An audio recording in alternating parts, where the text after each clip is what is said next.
Paborito mo rin ba ang kutsinta?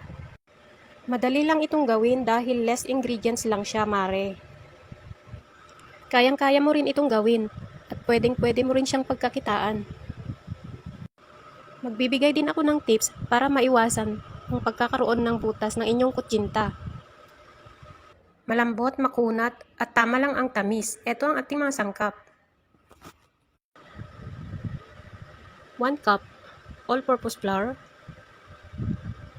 1 cup cassava flour, 1 and 1/8 cup brown sugar. Then, i-mix muna natin siya hanggang mag-combine lahat ng ingredients.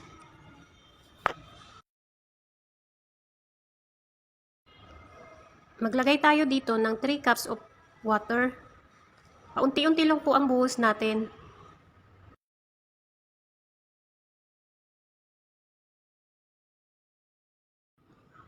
Haluing mabuti.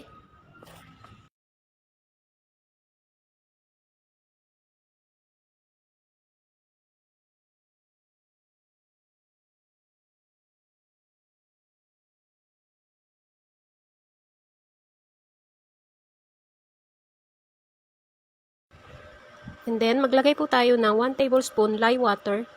Lahat po ng ingredients, binili ko lang po yan sa palengke. Ayan, halu-haluin lang natin siya hanggang wala nang buo-buo.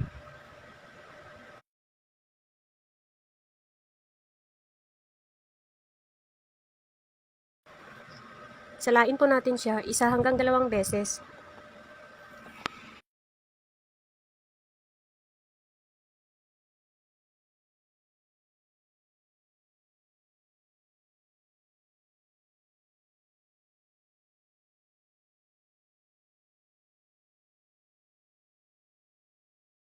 Tanggalin lang po natin yung mga bula-bula sa ibabaw at itabi na muna natin siya.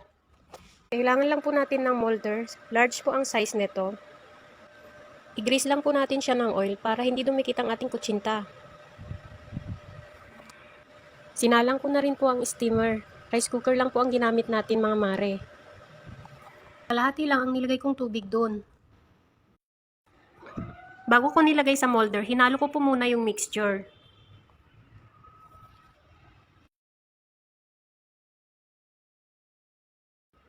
Dapat po yung tubig nyo malapit ng kumulo kapag ginagawa nyo ito.